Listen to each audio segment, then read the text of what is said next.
Good morning, everyone! Welcome to our virtual classroom.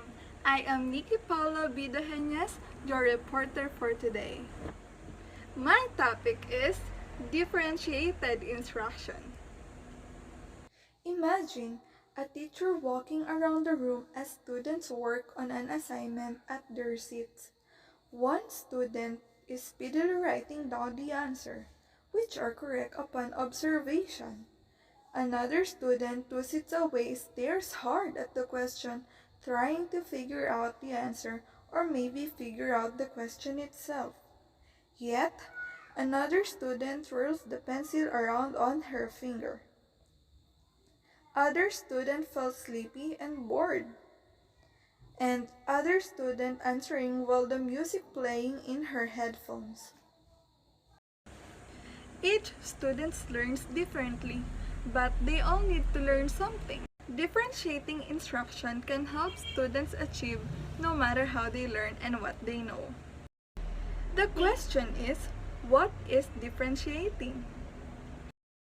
Each student works at different pace for different reasons. This is why differentiated instruction is important. Differentiating instruction meets each individual student's needs. The first part of differentiating instruction is figuring out what students know so teachers can help them learn. There are a variety of ways to do that. Great pre-assessment tools include quizzes and Google Forms. After figuring out what each student knows, the challenging part begins. Creating different lessons and activities to meet each student's level and interest can be daunting, but it is necessary to help students learn. For instance, one student may struggle to identify the parts of sewing machine, while another student has no problem identifying them. The first student needs an activity to help them identify the parts, and the latter might be ready to sew different clothes. Both can achieve success on their own terms and based on their own goals. The last part of differentiating is to assess each student's growth. Assessments can be created to see if the first student is now able to identify the parts of sewing machine. If they found success within that goal, then consequently they've learned something. This allows students and teachers to be able to celebrate success no matter their academic level or individual strength. Teachers can differentiate their classrooms by using content, process, and product for students. Content comprises the knowledge, concepts, and skills that students need to learn based on the curriculum. Differentiating content includes using various delivery formats such as video, reading an article, or listening to your teacher. Content may be chunks shared through graphic organizers or through completing puzzles. Students may have opportunities to choose their content focus based on interest. For example, in a lesson on fractions, student could watch and discuss a demonstration of fractions via cutting a cake. Differentiating process is how students make sense of the content. They need time to reflect on and digest the learning activities before moving on to the next segment of the lesson. Processing helps students assess what they do and don't understand. It's also a formative assessment for teachers to monitor students' progress. Reflection is a powerful skill that is developed during processing experiences.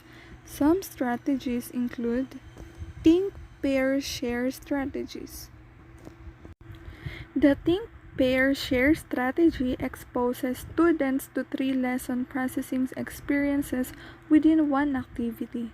It's also easy to monitor and support students as they complete each step. As the strategy's name implies, start by asking students to individually think about a given topic or answer a specific question. Next, pair students together to discuss their results and findings. And finally, have each pair share their ideas with the rest of the class and open the floor for further discussion. Because the differentiated instruction strategy allows students to process your lesson content individually, in a small group, and in a large group. It caters to your classroom's range of learning and personality types. Product differentiation is probably the most common form of differentiation. Teachers give choices where students pick from formats, and students propose their own designs. For example, I will give my student a report and students will be able to choose their desired mode of reporting such as magazine, article, or comic strips from a choice board.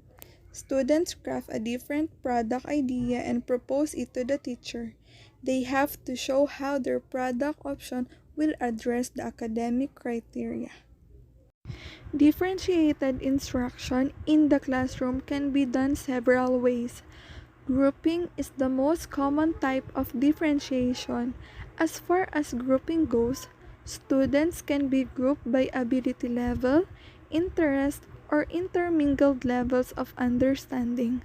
Grouping students by similar ability levels helps both teachers and students.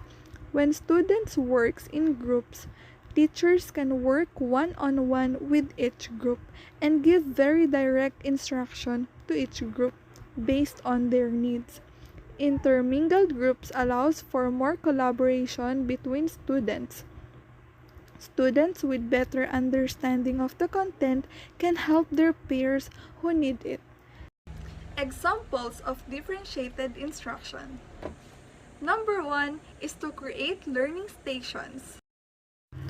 Provide different types of content by setting up learning stations, divided sections of your classroom through which groups of students rotate. You can facilitate this with a flexible seating plan. Each station should use a unique method of teaching a skill or concept related to your lesson. For example, students can rotate between stations that involve watching a video, creating artwork, reading an article, completing puzzles, and listening to you teach. Number 2 is to target different senses within lessons. A lesson should resonate with more students if it targets visual, tactile, auditory, and kinesthetic senses instead of only one. When applicable, appeal to a range of learning styles by playing videos, using infographics, providing audiobooks, and getting students to act out a scene. And number 3 is make time for journaling. A journal can be a tool for students to reflect on the lessons you've taught and activities you've run, helping them process new information.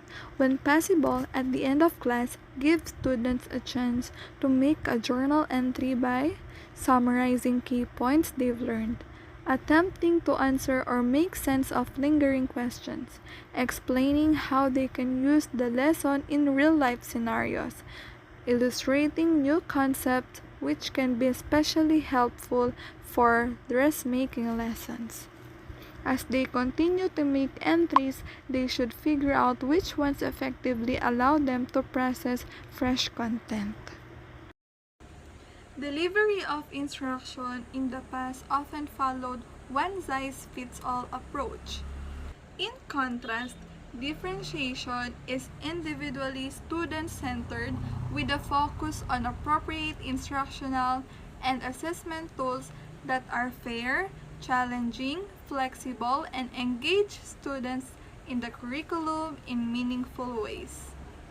That's all and thank you. I hope you learned something about my topic.